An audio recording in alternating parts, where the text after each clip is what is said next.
হরে কৃষ্ণ, রাধে রাধে। তো তোমাদেরকে জানাই আমার বাড়ি ঝুলন মহোৎসবের ব্লগ ভিডিওতে অনেক অনেক স্বাগত। তো ভিডিওটা আমি এতদিন দিতে পারিনি, কারণ এডিট করতে একটু সময় লাগছিল, সেই কারণে কিন্তু ভিডিওটা দিইনি। তো ভিডিওটা পুরোটা দেখার অনুরোধ রইল। আশা করি ভিডিওটা খুব ভালো লাগবে, ভিডিওটা পুরো দেখো। তো তোমরা এখন যেটা দেখছো এটা হচ্ছে ঝুলন যাত্রার পঞ্চম দিন বিকেলে। তো বিকেলে ভাগবত পাঠক এসেছিল। সেই দিনকে এমনি তো আমাদের 5 দিনে মোটামুটি বাড়ির আশপাশে যারা যারা পাঠ করতে পারে তারাই পাঠ করেছিল, কিন্তু ঝুলনের পঞ্চম দিন অর্থাৎ শেষের আগের দিন আমরা বাইরের থেকে একজন পাঠক মহারাজ এনেছিলাম এবং পাঠে অনেকই লোক হয়েছিল এবং উনি খুব সুন্দর পাঠ করেছিল। যখন সন্ধ্যাকালীন সময়ে প্রায় অনেকটাই লোক হয়েছিল, অনেক লোক এসেছিল, দেখতে পাচ্ছ প্যান্ডেল কিন্তু প্রায় ভরাই রয়েছে। আশা ছিল যে আরও লোক আসবে, কিন্তু যে পরিমাণ ওই 5 দিন যে পরিমাণ বৃষ্টি হয়েছে তাতে কিন্তু অনেক লোক আসতে পারেনি। হয়তো যে পরিমাণ লোকের আমি আশা করেছিলাম তার চেয়ে কিন্তু অনেক কম লোক এসেছে, কারণ সবাই বৃষ্টির মধ্যে কেউই চায় না যে আমি বৃষ্টিতে ভিজতে ভিজতে যাই। তো সে কারণে কিন্তু কেউই আসেনি। এবং সেদিন সন্ধ্যেবেলায় আবার কিন্তু আমাদের বাড়িতে সেদিন সন্ধ্যেবেলাতেও হরিনাম সংকীর্তন হয়েছিল, এরকম তুলসী আরতি, পঞ্চতত্ত্ব আরও ইত্যাদি। ভাগবত পাঠটা রাত্রে আর হয়নি, কারণ যেহেতু দুপুরবেলা আমাদের ভাগবত পাঠটা হয়ে গেছিলো, তো সেই জন্যে রাত্রে আর কোনোভাবে কিন্তু ভাগবত পাঠ আমরা করিনি। তো এখানেও দেখতে পাচ্ছ যে খুব একটা কিন্তু লোক ছিল না, কারণ একটাই হচ্ছে কারণ যে শুধু বৃষ্টির জন্যেই কিন্তু হলো না, বৃষ্টির জন্যে।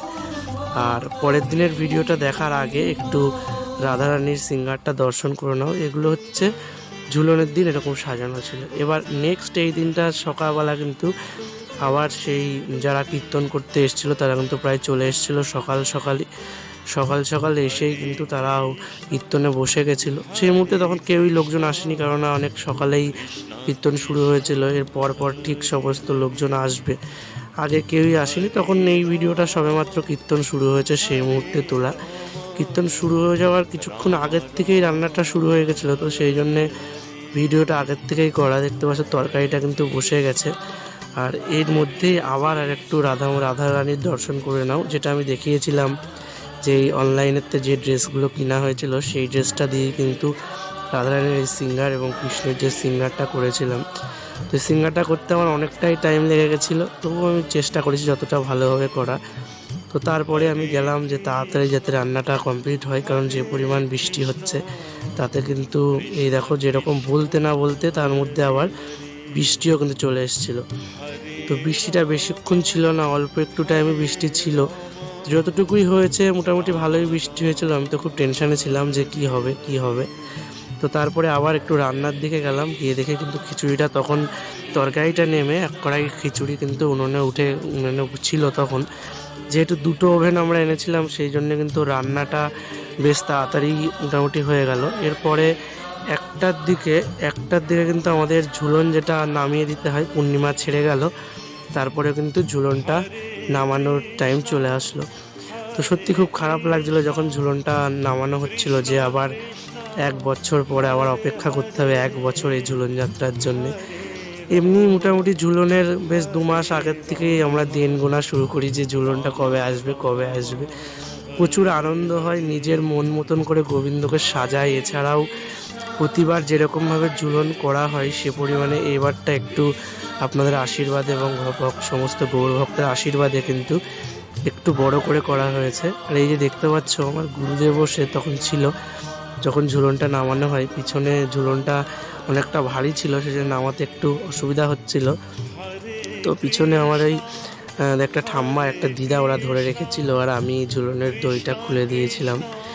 তো এর পরই কিন্তু যেহেতু আমাদের অন্নভোগ ছিল, পূর্ণিমাটা ছেড়ে দেওয়ার পরেই কিন্তু আমাদের অন্নভোগটা দিয়ে দেওয়া হয়েছিল। যেহেতু পূর্ণিমা মাথায় অন্নভোগ হয় না, তো সেই জন্য দেখো অন্নভোগটা কিন্তু ঝুলনটা নামানোর পরেই অন্নভোগটা দেওয়া হয়ে গেছিলো। মোটামুটি ওই 2-2:30টার দিকে অন্নভোগ দেওয়া হয়ে গেছিলো। প্রায় 3টে বেজে গেছিলো ভোগ আরতিটা শুরু হতে। দেখো ভোগ আরতির সময় কিন্তু অনেকই লোক হয়েছিল এবং আমিও খুব আনন্দ করেছি, প্রচুর নেচেছি, কারণ এত আনন্দ আমি সত্যিই কোনোদিন পাইনি। তো এবার দেখো ভোগ আরতিটা তোমরা একটু শোনো কীরকম হয়েছে।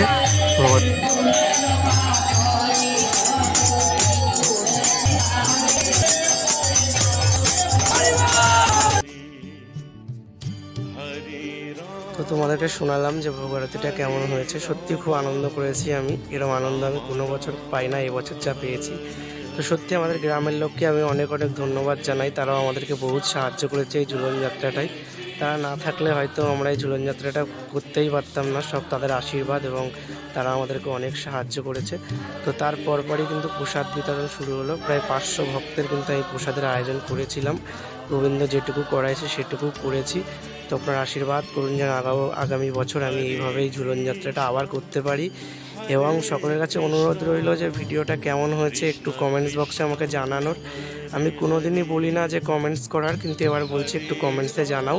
তো এই অবধি ভিডিও, পরে দেখা হচ্ছে নতুন কোনো